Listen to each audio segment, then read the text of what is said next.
Bonjour aux collègues et bonjour à celles et à ceux qui nous écoutent. Il y a des questions qui ont été posées concernant des aspects de santé. Et je voudrais, de manière très succincte mais très précise, y répondre. D'abord, j'ai entendu, dans une espèce d'amalgame dont certains sont coutumiers, l'intrusion du dispensaire Albert Calmette dans cette histoire. Je tiens à dire que Calmette, qui a été créé en 1946, qui est devenu un centre de santé en 2015, est essentiellement financé par l'ARS et d'assurance maladie. Par conséquent, la CTN, je le dis pour celles et ceux qui nous écoutent, la CTN n'a rien à voir avec les difficultés que Calmette connaît aujourd'hui. Et je dirais même que la CTN, tout en n'étant pas le financeur de Calmette, essaie d'aider, puisque dans un point que je vous présenterai tout à l'heure, à la demande de l'association Centre de santé polyvalent, CDSPM, nous avons accordé 216 620 € à Calmette pour pouvoir accompagner ces investissements à leur demande. Par conséquent, nous ne sommes pas impliqués dans le financement de Calmette, mais nous accompagnons Calmette. Je ne voudrais pas que les auditrices, les auditeurs qui nous écoutent pensent que Calmette a des difficultés parce que la CTN n'a pas aidé. Ce n'est pas le cas.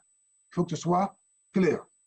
Concernant la question du Covid qui a été évoquée, nous avons aujourd'hui un bond, puisque nous étions quotidiennement à des augmentations de 2 cas supplémentaires, 3 cas supplémentaires. Ces derniers jours, nous sommes passés à 15 cas supplémentaires. Il s'agit essentiellement de cas exogènes venant donc de l'extérieur. On m'entend? Il s'agit donc de cas exogènes venant de l'extérieur. Il s'agit donc d'étudiants du Canada, 2, mais je ne veux pas jeter l'anathème parce qu'il nous fallait absolument faire entrer ces jeunes dans leur pays. Et moi, je pense que c'était une responsabilité martiniquaise de ne pas les laisser là-bas. La deuxième chose, c'est qu'il s'agit aussi en majorité de cas venant de l'Hexagone et de quelques cas venant de Guyane. Alors, qu'est-ce qui est prévu pour ce genre de situation? Depuis le mardi 9 juin, normalement, lorsque les voyageurs partent de Paris, ils doivent être testés 72 heures avant. Et s'ils ont été effectivement testés, on leur donne des facilités pour voyager et on leur demande de faire une quatorzaine de 7 jours, en fait ça a été réduit en Martinique avant d'aller vaquer à des occupations, avant d'aller se mélanger à la population. Et pour les personnes qui n'ont pas fait ce test, eh bien, il faut qu'ils fassent une quatorzaine entière, c'est-à-dire 14 jours, en Martinique, dans un endroit qu'ils auront choisi. Alors, qu'est-ce que la situation actuelle montre de manière très claire? Que les règles prévues ne sont pas respectées, ou alors que ces règles sont insuffisantes, ou que ces règles ne permettent pas de limiter la propagation de l'épidémie en Martinique. Et 15, nous verrons bien ce qu'il en sera demain. J'espère que nous n'aurons pas de bons supplémentaires, mais manifestement, il y a un problème de contrôle. D'autant qu'à partir du 22 juin, d'après les déclarations de Mme Annick Girardin, eh bien, il n'y aura plus de restrictions sur les vols. C'est-à-dire que tout le monde pourra venir, alors qu'aujourd'hui, ce sont des raisons de motifs impérieux qui justifient les voyages. À partir du 22, il n'y aura plus de motifs impérieux. Et ce que Mme Girardin dit, c'est que le nombre de vols hebdomadaires sera augmenté progressivement dans le cadre de discussions territoire par territoire en fonction de l'évolution sanitaire et de la volonté des élus locaux. On peut légitimement craindre que la situation actuelle, si elle n'est pas maîtrisée, débouche sur ce qu'on appelle généralement un rebond. Vous savez que la CTN a pris toutes ses responsabilités dans cette histoire et que la CTN avait demandé très tôt l'arrêt de la croisière. Ça lui avait valu quelques inimitiés, quelques critiques, mais c'était une décision courageuse et qui s'est justifiée par la suite. Aujourd'hui, je pense que nous devrons discuter avec l'État en tenant compte des intérêts de la Martinique. Ces intérêts ne sont pas qu'économiques. Il y a une priorité à donner à la santé et je pense que nous devons faire en sorte d'exiger que de manière draconienne, radicale, qu'il y ait un dépistage à partir de l'Hexagone. C'est-à-dire que les gens qui sortent de France pour venir en Martinique doivent se faire d'abord dépister en France. Et si ces gens ne présentent pas de traces de COVID-19, on peut effectivement les faire entrer avec l'idée quand même des 7 jours et au bout de 7 jours, un deuxième test pour vérifier qu'il n'y a vraiment aucune difficulté. Je pense qu'il faut concilier une intelligence qui permettrait de ne pas céder à la panique, mais en même temps la volonté de ne pas ouvrir la boîte de Pandore, parce que nous ne sommes pas sortis de l'épidémie. Le virus circule moins, mais il circule néanmoins. Je crois que très rapidement, les discussions avec l'ARS devraient nous permettre, parce que c'est ce que permet aussi, et Mme Girardin, j'ai lu le passage de son intervention, qui donne la possibilité que territoire par territoire, il soit discuté des conditions d'entrée, notamment en provenance de l'Hexagone, mais pas seulement, dans notre territoire. Étant entendu qu'entre la Guadeloupe et la Martinique, les choses ont été réglées autrement et fort heureusement d'ailleurs. Donc, voilà ce que je tenais à dire sur cela. Et je pense que nous sommes dans une situation particulière où, à la fois, évidemment, on doit penser à la nécessité d'un retour normal au-delà de la question économique, au-delà de la question des intérêts, mais en même temps, on doit être particulièrement vigilant pour ne pas permettre que de l'extérieur, il y ait une propagation nouvelle de l'épidémie dans notre pays. Et donc, je pense que ça doit faire l'objet d'une discussion de l'Assemblée et évidemment de la CTM, de sorte que nous puissions arrêter un point de vue sur cette affaire. Merci.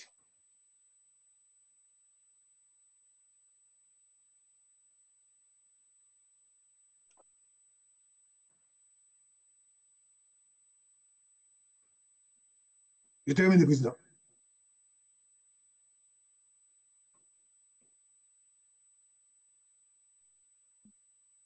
Le micro du président est fermé. Je n'entendais pas. La parole est au collègue Charpentier-Titi. Oui, merci Président et bonjour en même temps. Bonjour au président du Conseil exécutif, à tous les conseillers exécutifs présents et à tous les conseillers de l'Assemblée. Alors, bon, au départ, je comptais parler un peu de l'après-Covid-19, mais vu les proportions qui ont été prises à partir du débat sur la question de Séguineau, permettez que je dise 2 mots. Alors, sur la question de l'eau, j'ai entendu un conseiller dire que c'est l'Assemblée qui a mis l'exécutif dans l'obligation de négocier. Alors, déjà, je trouve un peu cette assertion, déjà, je sens une visée, hein, c'est-à-dire que c'est feu sur le quartier général, feu sur les conseillers exécutifs, feu sur le président du conseil exécutif, et tout, naturellement, est bon. Or, dans cette situation, quelle est la vérité? Il y a 10 ans que ce problème se pose. Et je crois en la bonne foi de toutes les équipes qui se sont succédées au niveau des différentes collectivités territoriales, c'est-à-dire les ex-conseillers généraux, les ex-équipes qui ont dirigé le Conseil général depuis 2009 jusqu'à 2015, je crois en la bonne foi de ceux qui ont eu à mener et à essayer de régler ce problème. À aucun moment, je ne ferai le procès de ces équipes. Or, depuis ce matin, ce que j'entends, alors que nous avons donné au président du Conseil exécutif mandat de négocier en notre nom, nous affaiblissons la position du président du Conseil exécutif, nous affaiblissons la position de la collectivité dans ce qu'il faut appeler une négociation. Quand on négocie, eh bien, on négocie pour avoir le meilleur résultat possible. Et puis, je veux dire quelque chose. C'est que la compréhension, moi, que j'ai, de ce qui a poussé le propriétaire à céder le matin même où nous entamions nos travaux, c'est la fermeté du conseiller exécutif Daniel Marisset. Sa fermeté dans la dénonciation de ce qui a fait traîner les choses depuis maintenant 10 années. Parce que si ce n'est pas le propriétaire qui a fait traîner les choses, qui a fait traîner les choses? Ce sont les équipes qui se sont succédées à la tête du Conseil général. Donc, si ce n'est pas les équipes qui se sont succédées au Conseil général, il y a bien quelqu'un qui a fait durer les choses comme nous le dénonçons aujourd'hui. Donc, je dis d'emblée que je ne voterai pas c'est-à-dire ce coup de poignard dans le dos qui a été proposé par un conseiller territorial sans négociation, de dire que l'Assemblée se débarrasse du problème, abandonne le conseil exécutif dans son mandat pour négocier en notre nom, et puis vote ce que demande l'autre partie. Et puis, bien sûr, il y a la pression populaire. Parce que j'entends qu'on dit, mais oui, on voit déjà clair dans la situation ce que vous voulez naturellement, comme si le conseiller exécutif, Daniel Marisset, ou le président du conseil exécutif aurait, je ne sais, n'est-ce pas, quelle joie masochiste, sadique de punir les milliers de Martiniquais qui manquent d'eau. Enfin, quand même, je n'ai connu Marie-Jeanne personnellement que depuis récemment, mais enfin, je le connais en tant qu'homme politique depuis extrêmement longtemps. Et je sais que l'intérêt du pays lui est chevillé au corps, comme il est chevillé au corps de Claude Lise. Donc, franchement, se battre sur un procès pour qu'en fait, ce soit la CTM, et particulièrement et singulièrement le conseil exécutif, et singulièrement le président du conseil exécutif, qui soit responsable de la situation de manque d'eau dans la Martinique, je dis quand même que je ne m'attendais pas à ce grand écart. Mais enfin, tout est possible. Tout est possible. J'ai entendu également que tant que la réparation n'était pas faite, c'est pour ça qu'il y a, à Séguineau, c'est pour ça qu'il y avait le problème d'eau ou la monte, etc. La réparation a été faite et maintenant, je vois SME et Odyssey, les deux se renvoient la balle, celui-là est responsable, il y a peut-être des procès dans l'air, etc. Alors, donc, je voulais dire ça, dire ces choses-là très clairement. Parce que les conseillers à l'Assemblée, même si beaucoup n'ouvrent pas souvent la bouche, nous ne sommes pas là pour le décor. Alors, la situation actuelle, après Covid, ou pendant Covid, elle a remis en discussion une question fondamentale, qui est la question de l'importance de l'État. Il y a quelque temps, pas si longtemps, avant le Covid, le dogme économique se résumait au marché, au seul marché. avec ces logiques absurdes qui a mené nombre de pays. Et parmi ceux-ci, même des pays parmi les plus riches, à l'impuissance devant le Covid-19. Car s'étant imprudemment débarrassé de secteurs de production stratégique. Et nous Martiniquais, nous avons un pays, la Martinique. Nous constituons, selon moi, un peuple, une nation, mais pas encore un État. C'est mon vœu le plus profond que la Martinique, un jour, devienne un État indépendant. Nous sommes une collectivité territoriale, certes unique, certes voulue par les Martiniquais, ce qui donne une autorité supplémentaire, ce qui représente un début de pouvoir martiniquais. Et selon moi, encore insuffisant. Le débat institutionnel n'est pas clos, il doit s'ouvrir à nouveau et la conjoncture actuelle nous appelle à cela. Au détour de ce que je viens d'affirmer, je veux quand même donner mon avis. Je vais le développer à un autre moment.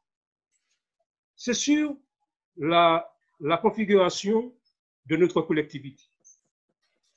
Et je vais simplement dire que je suis pour la configuration actuelle de notre collectivité. Je suis pour qu'il existe un conseil exécutif qui apparaît comme un mini-gouvernement. Je souhaiterais un gouvernement qui ait toute latitude pour prendre des décisions au sein et pour notre pays. Mais je suis d'accord pour ce conseil exécutif. Parce que dans les anciennes collectivités, conseil général, conseil régional, qui avait des responsabilités? Qui connaît son ton? Même si on suivait la politique, on ne connaissait que le président de la collectivité et éventuellement le vice-président, s'il se faisait remarquer. Hein? Quand je dis se faisait remarquer, ce n'est pas péjoratif.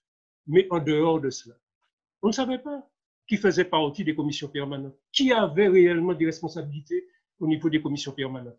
Au niveau du conseil exécutif, de plus en plus de Martiniquais, je ne dis pas que tous les Martiniquais connaissent le nom et les responsabilités de la totalité des conseillers exécutifs, mais beaucoup de Martiniquais identifient les responsabilités et ceux qui les portent. Et pour moi, c'est très bien. C'est très bien. On parle de sortir de l'unipersonnel. Eh oui, nous avons 9 conseillers exécutifs qui ont leur part de responsabilité et qui les assument, et je salue leur travail, les 9 sans exception. Alors, la question de l'outre-mer, et je veux remercier la représentante de la MPI qui s'est exprimée extrêmement clairement.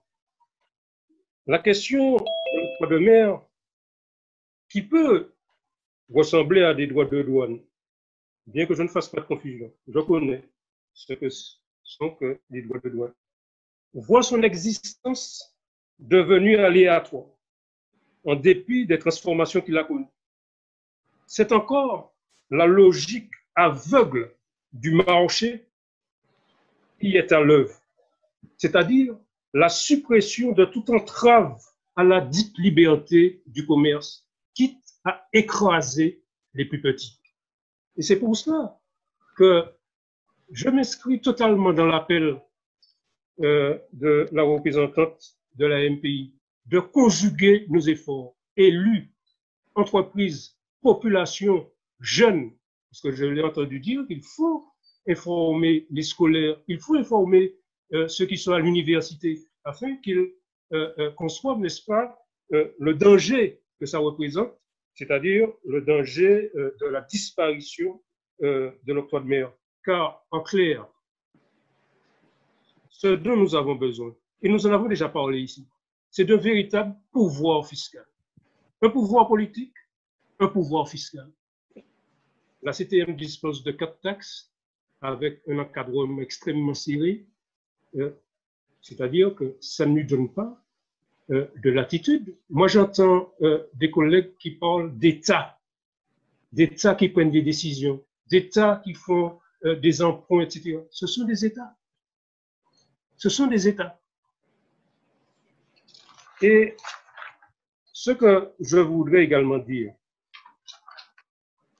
c'est que l'octroi de mer et ce qu'il rapporte est largement supérieur aux aides européennes. Et nous savons que l'octroi de mer permet naturellement aux collectivités, donc à notre collectivité, de vivre, d'avoir quand même des ressources, et permet aux communes d'avoir des ressources. Et donc, quel pays responsable pourrait décemment s'en priver? Alors, cette question ne peut rester à la seule discrétion des instances européennes. Et c'est pour cela que, pour cette question, comme pour d'autres, il nous faut faire front. Il nous faut faire front pour une production agricole qui donne à manger à ses enfants. C'est-à-dire que je pense que les problèmes qui posaient des difficultés pour l'accès aux terres, etc., c'est-à-dire que nous devons tout mettre en œuvre pour lever ces difficultés, ces entraves pour que de jeunes agriculteurs puissent embrasser la profession. La production industrielle. C'est vrai, nous avons vu que, bon, nous ne produisions pas de masques, etc. Mais nous avons pris, ou bien de gel hydroalcoolique, mais nous avons pris une autre conscience. C'est qu'il nous faut une industrie réelle en Martinique, en dehors de ce qui existe déjà, certaines industries agroalimentaires, l'industrie de la canne et du rhum. Et donc là, il faut aller également avec beaucoup de détermination. Et puis, je voudrais terminer simplement, c'est sur l'importance de la recherche par des chercheurs martiniquais qui n'ont rien à envier aux chercheurs d'États indépendants et parfois de grands États indépendants. Et nous avons vu l'apport des chercheurs martiniquais dans la période là, que nous avons connue, avec le livret qu'ils ont pu assez rapidement mettre à notre disposition. Donc, voilà sur ces thèmes absolument pour moi fondamentaux que je verrai l'orientation de notre débat. Merci. Merci. Collègue Charpentier-Titi, juste une petite précision que je vais t'apporter, mais pour ceux qui nous écoutent également, tu as dit que la 4e canalisation, en quelque sorte, n'a pas amélioré la situation concernant l'eau. Hein. En réalité, il faut que tu saches que la 4e canalisation n'a apporté le débit au maximum qu'à 23-25 000 mètres cubes. Oui, je sais. Il en faut au moins 30 à 33 000 mètres cubes jour. Donc, oui, nous sommes d'accord. Nous sommes d'accord. Non, ce que je disais, excuse-moi, ce que je disais, c'est que la CTM était mise en cause continuellement par, et je peux le citer, le président de l'ODICI, qui disait qu'il faut que la CTM fasse la 4e canalisation et puis nous allons voir ce que nous allons voir. Or, la 4e canalisation a été faite dans des délais extrêmement rapides et il y a toujours ce problème d'eau. Donc voilà, c'est tout ce que je voulais mettre en parallèle. Ça ne pouvait pas suffire à régler le problème. Mais je suis d'accord. Mais ceci étant, ça aurait pu l'améliorer davantage, mais tu sais aussi qu'il ne suffit pas de mettre une canalisation pour que tu aies le débit. Tu comprends? Si tu n'envoies pas de l'usine le débit suffisant, tu peux mettre un tuyau de 800 aussi et tu n'auras toujours pas 33 000 mètres cubes à la sortie. Donc, ça, c'était pour que quand même ceux qui nous écoutent comprennent un peu comment les choses se passent. Alors, la parole est au collègue Branchier.